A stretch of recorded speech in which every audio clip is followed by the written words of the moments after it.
வணக்கம். ஆகாஷவாணி.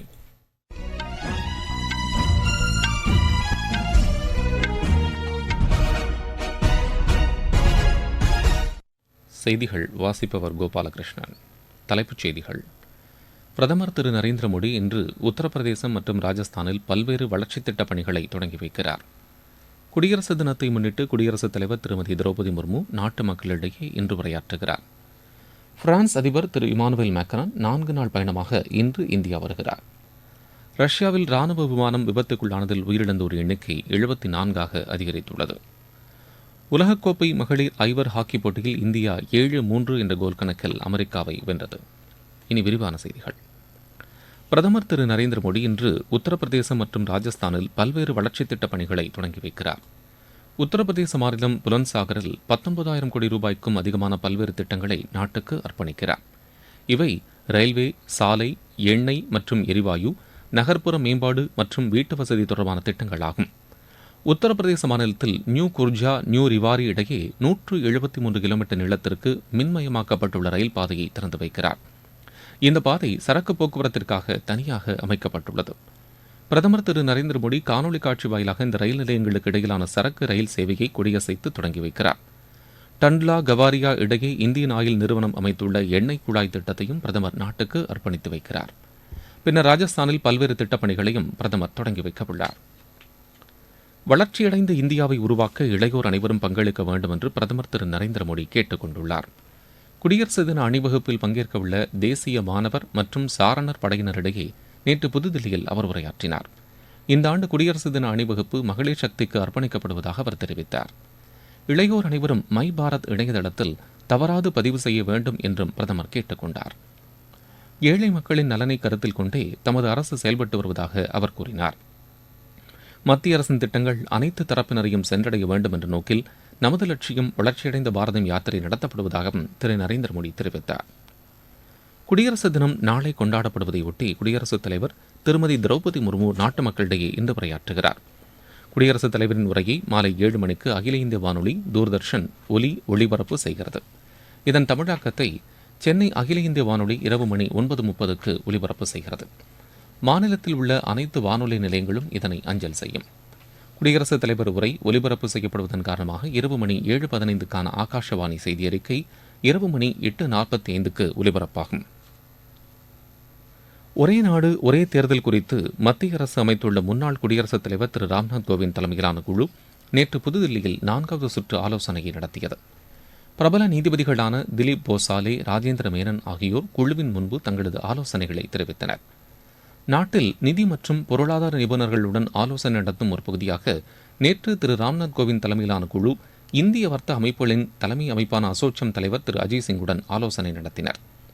நாடாளுமன்ற மற்றும் சட்டமன்றங்களின் தேர்தலை ஒரே நேரத்தில் நடத்துவதால் ஏற்படும் பொருளாதார நலன்கள் குறித்து திரு அஜய் சிங் இக்குழுவினரிடம் எடுத்துரைத்ததாக மத்திய அரசின் செய்திக்குறிப்பு தெரிவிக்கிறது. பிரான்ஸ் அதிபர் திரு இமானுவேல் மேக்ரான் 4 நாள் பயணமாக இன்று இந்தியா வருகிறார். ராஜஸ்தான் மாநிலம் ஜெய்ப்பூரில் வரலாற்று சிறப்புமிக்க அம்பர் கோட்டை, ஜந்தர் மந்தர், ஹவா மஹால் ஆகிய இடங்களை அவர் பார்வையிடவுள்ளார். அவருடன் பிரதமர் திரு நரேந்திர மோடியும் பல்வேறு நிகழ்ச்சிகளில் கலந்து கொள்கிறார். தில்லியில் நாளை நடைபெறவுள்ள குடியரசு தின அணிவகுப்பில் பிரான்ஸ் அதிபர் திரு இமானுவேல் மேக்ரான் சிறப்பு விருந்தினராக கலந்து கொள்கிறார். உலக பாரம்பரிய சின்னமாக விளங்கும் ஜந்தர் மந்தரில் பிரதமர் திரு நரேந்திர மோடியை பிரான்ஸ் அதிபர் திரு இமானுவேல் மேக்ரான் சந்தித்து பேச திட்டமிட்டுள்ளார். பிரதமரின் விஸ்வகர்மா திட்டத்தின் கீழ் பயனடைந்த 256 பயனாளிகள் தில்லி குடியரசு தின அணிவகுப்பை பார்வையிட சிறப்பு விருந்தினர்களாக அழைக்கப்பட்டுள்ளனர். கடந்த ஆண்டு நவம்பர் மாதம் தொடங்கப்பட்ட பிரதமரின் விஸ்வகர்மா திட்டத்தின் கீழ் நாடு முழுவதும் 18 தொழில்களைச் சேர்ந்த கைவினைக் கலைஞர்களுக்கு தேவையான நிதி உதவியை மத்திய அரசு வழங்கி வருகிறது. இத்திட்டத்தின் கீழ் இதுவரை 2,85,000க்கும் அதிகமான விண்ணப்பங்கள் மத்திய அரசுக்கு வந்துள்ளதாக செய்திகள் தெரிவிக்கின்றன. நீங்கள் கேட்டுக்கொண்டிருப்பது ஆகாஷவாணியின் செய்தி அறிக்கை. यही समय है, सही समय. இதுதான் வேளை, சரியான வேளை. ஒவ்வொரு தேசத்தின் வளர்ச்சி பயணத்தின் போதும் தேசம் முன்வந்து புதிய உறுதிப்பாடுகளோடு முன்னேற்ற பாதையிலே பயணிக்கக்கூடிய அற்புதமான ஒரு வேளையும் பிறக்கும். புதிய பாரதத்தின் துவக்கத்தின் இது அமுத காலம். இதுவே கோடானு கோடி நாட்டு மக்களுடைய உறுதிப்பாடாகும். அமுத காலம் 25 ஆண்டுகளுக்கு ஆனது. ஆனால் நாம் நம்முடைய லட்சியங்களை அடைவதற்காக இப்போதிலிருந்தே முனைப்புடன் செயல்பட வேண்டும். भारत को गढ़ने का यही समय है. தேசிய வாக்காளர் தின விழா இன்று கொண்டாடப்படுகிறது. இதையொட்டி நாடு முழுவதும் வாக்காளர்களுக்கு விழிப்புணர்வு ஏற்படுத்தும் பல்வேறு நிகழ்ச்சிகளுக்கு ஏற்பாடுகள் செய்யப்பட்டுள்ளன. புதுதில்லியில் நடைபெறும் விழாவில் குடியரசுத் தலைவர் திருமதி திரௌபதி முர்மு கலந்து கொண்டு சிறந்த தேர்தல் நடைமுறைகளுக்கான விருதுகளை வழங்க உள்ளார். கடந்த ஆண்டு நடைபெற்ற சட்டமன்ற தேர்தலில் மாநில மற்றும் மாவட்ட அளவில் சிறப்பாக பணிபுரிந்த தேர்தல் அலுவலர்களுக்கு இந்த விருதுகள் வழங்கப்பட உள்ளன. மத்திய வேளாண் அமைச்சர் திரு அர்ஜுன் முண்டா புதுதில்லியில் இன்று வேளாண் உற்பத்திக் கழகம் நடத்தும் குடியரசு தின விழா கொண்டாட்டங்களில் கலந்து கொள்கிறார். ஆண்டுக்கு 10,000 உழவர் உற்பத்தியாளர் சங்கங்களை ஏற்படுத்த வேண்டும் என்று மத்திய அரசு திட்டமிட்டு பணியாற்றி வருகிறது. இதற்காக மத்திய பட்ஜெட்டில் 6,865 கோடி ரூபாய் ஒதுக்கப்பட்டுள்ளது. வேளாண் உற்பத்தி பொருட்களுக்கு நியாயமான சந்தை விலை கிடைப்பதை உறுதி செய்யவும், விவசாயிகளின் விற்பனை திறனை அதிகரிக்கவும், உற்பத்திக்கான செலவை குறைக்கவும் இந்த விவசாயிகள் உற்பத்தியாளர் சங்கங்கள் உதவி செய்து வருகின்றன. நாடு முழுவதும் மேற்கொள்ளப்பட்டு வரும் நமது லட்சியம் வளர்ச்சியடைந்த பாரதம் யாத்திரை பொதுமக்களிடையே பெரும் வரவேற்பை பெற்றுள்ளது. மத்திய அரசின் திட்டங்கள் குறித்த விழிப்புணர்வை ஏற்படுத்துவதோடு விடுபட்ட பயனாளிகளுக்கு திட்டங்கள் சென்றடைவதை உறுதி செய்யும் நோக்கில் இந்த யாத்திரை நடத்தப்பட்டு வருகிறது. தமிழகத்தின் திருவாரூர் மாவட்டத்தில் நடைபெற்ற இந்த யாத்திரையில் பொதுமக்கள் ஆர்வத்துடன் பங்கேற்றனர். ட்ரோன் மூலம் மருந்து தெளிக்கும் திட்டம், இலவச சமையல் எரிவாயு திட்டம் உள்ளிட்ட மத்திய அரசின் பல்வேறு திட்டங்கள் தங்களுக்கு மிகவும் உதவிகரமாக இருந்தது என்று பயனாளர்கள் கூறினர். திருவாரூர் மாவட்டம் மன்னார்குடி தாலுகா கண்டிதம்பேட்டை கிராமத்தில் மத்திய அரசின் அதிகாரிகள் ட்ரோன் மூலம் விவசாயத்துக்கு மருந்து தெளிக்கிறத பத்தி விரிவாக எங்களுக்கு செஞ்சு காட்டினாங்க. ஆளு பற்றாக்குறை இருக்கு, அந்த ட்ரோன் மூலமா அடிக்கிறது ஒதுங்காம நல்ல முறையில வயல்களுக்கு செஞ்சு காட்டினாங்க. ரொம்ப எங்களுக்கு மனசுக்கு பிடிச்சிருந்துச்சு. காசநோய் ஒழிப்பை பத்தி விரிவாக எல்லாருக்கும் விவரிச்சாங்க. கிராம மக்கள் எல்லாரும் பாராட்டினாங்க. மன்னார்குடி தாலுகா கண்டிதம்பேட்டையிலிருந்து பேசுகிறோம். மக்களை தேடி மருத்துவத்தை பற்றி சொன்னாங்க, காசநோயை பற்றி சொன்னாங்க, கேஸ் சிலிண்டரை பற்றி சொல்லியிருக்காங்க, விவசாயத்துக்கு மருந்தடிக்கிறத பற்றி சொல்லியிருக்காங்க. எல்லாம் தெரிஞ்சுக்கிட்டோம். ரொம்ப மகிழ்ச்சி. திருவாரூர் மாவட்டம் மன்னார்குடி வட்டம் கண்டிதம்பேட்டிலிருந்து சுகுணா பேசுகிறேன். மக்கள் தேடி மருத்துவம் ட்ரோன் மூலயமா மருந்தடிக்கிறது எப்படின்னு சொல்லி கொடுத்தாங்க. காசநோய் விழிப்புணர்வை பற்றி சொன்னாங்க. மத்திய அரசு கேஸை பற்றி எல்லாமே சொன்னாங்க. ரொம்ப மகிழ்ச்சி. ரஷ்யாவில் ராணுவ விமானம் விபத்துக்குள்ளானதில் உயிரிழந்தோர் எண்ணிக்கை 74ஆக அதிகரித்துள்ளது. ரஷ்யாவின் பெல்கோராட் என்ற இடத்தில் நேற்று ஏற்பட்ட இந்த விபத்தில் உயிரிழந்தவர்களில் 65 பேர் யுக்ரைன் போர்க்கைதிகள் என்று ரஷ்யாவின் அதிகாரப்பூர்வ செய்தி நிறுவனம் தெரிவித்துள்ளது. விபத்து நடந்த பகுதி ரஷ்யா யுக்ரைன் எல்லையில் அமைந்துள்ளது.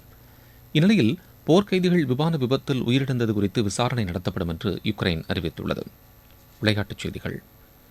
உலகக்கோப்பை மகளிர் ஐவர் ஹாக்கி போட்டியில் இந்தியா 7-3 என்ற கோல் கணக்கில் அமெரிக்காவை வென்றது. ஓமன் தலைநகர் மஸ்கட்டில் நேற்று நடைபெற்ற ஆட்டத்தில் இந்தியா தரப்பில் மஹிமா சௌத்ரி, மரியானா குஜார், தீபிகா, மும்தாஜ், அஜ்மினா குஜார் ஆகியோர் கோல் அடித்தனர். இன்று நடைபெறும் ஆட்டத்தில் இந்தியா நமீபியாவை எதிர்கொள்கிறது. இந்திய இங்கிலாந்து அணிகளுக்கு இடையிலான முதலாவது டெஸ்ட் கிரிக்கெட் போட்டி ஹைதராபாத்தில் இன்று தொடங்குகிறது. இந்தியாவில் சுற்றுப்பயணம் மேற்கொள்ளும் இங்கிலாந்து அணி இந்தியாவுடன் 5 டெஸ்ட் போட்டிகளில் பங்கேற்கிறது. சொந்த காரணங்களால் முதல் 2 டெஸ்ட் போட்டிகளிலிருந்து விராட் கோலி விலகியுள்ளதால் அவருக்கு பதிலாக ரஜத் பத்திதார் இந்திய அணியில் சேர்க்கப்பட்டுள்ளார். தென்னாப்பிரிக்காவில் சுற்றுப்பயணம் செய்து வரும் இந்திய ஆடவர் ஹாக்கி அணி நேற்று பிரான்ஸ் அணிக்கு எதிரான ஆட்டத்தை 2-2 என்ற கோல் கணக்கில் சமன் செய்தது. அடுத்த போட்டியில் இந்தியா தென்னாப்பிரிக்காவை எதிர்கொள்கிறது. கேலோ இந்தியா கூடைப்பந்தாட்ட போட்டியில் தமிழகம் ஆடவர் மகளிர் இரு பிரிவிலும் இறுதிப் போட்டிக்கு முன்னேறியுள்ளது. கோவையில் இன்று நடைபெறவுள்ள ஆடவர் இறுதிப் போட்டியில் தமிழ்நாடு ராஜஸ்தான் அணியை எதிர்கொள்கிறது. மகளிர் பிரிவில் தமிழக அணி பஞ்சாப் அணியை எதிர்கொள்கிறது. முன்னதாக நேற்று நடைபெற்ற ஆடவர் அரையிறுதிப் போட்டியில் தமிழ்நாடு அணி பஞ்சாப் அணியை வென்றது. மகளிர் அரையிறுதியில் தமிழ்நாடு மத்திய பிரதேச அணியை வென்றது. நேற்று தமிழ்நாடு ஒரே நாளில் 4 தங்கம் 3 வெள்ளி 6 வெண்கலம் என 13 பதக்கங்களை வென்றுள்ளது. பதக்கப்பட்டியலில் தமிழ்நாடு மொத்தம் 16 தங்கம் 6 வெள்ளி 22 வெண்கலம் உள்ளிட்ட 44 பதக்கங்களுடன் 3ஆம் இடத்தில் உள்ளது. மீண்டும் தலைப்புச் செய்திகள். பிரதமர் திரு நரேந்திர மோடி இன்று உத்தரப்பிரதேசம் மற்றும் ராஜஸ்தானில் பல்வேறு வளர்ச்சித் திட்டப் பணிகளை தொடங்கி வைக்கிறார். குடியரசு தினத்தை முன்னிட்டு குடியரசுத் தலைவர் திருமதி திரௌபதி முர்மு நாட்டு மக்களிடையே இன்று உரையாற்றுகிறார். பிரான்ஸ் அதிபர் திரு இமானுவேல் மேக்ரான் 4 நாள் பயணமாக இன்று இந்தியா வருகிறார். ரஷ்யாவில் ராணுவ விமானம் விபத்துக்குள்ளானதில் உயிரிழந்தோர் எண்ணிக்கை 74ஆக அதிகரித்துள்ளது. உலகக்கோப்பை மகளிர் ஐவர் ஹாக்கி போட்டியில் இந்தியா 7-3 என்ற கோல் கணக்கில் அமெரிக்காவை வென்றது. இத்துடன் இந்த செய்தி அறிக்கை நிறைவு பெறுகிறது.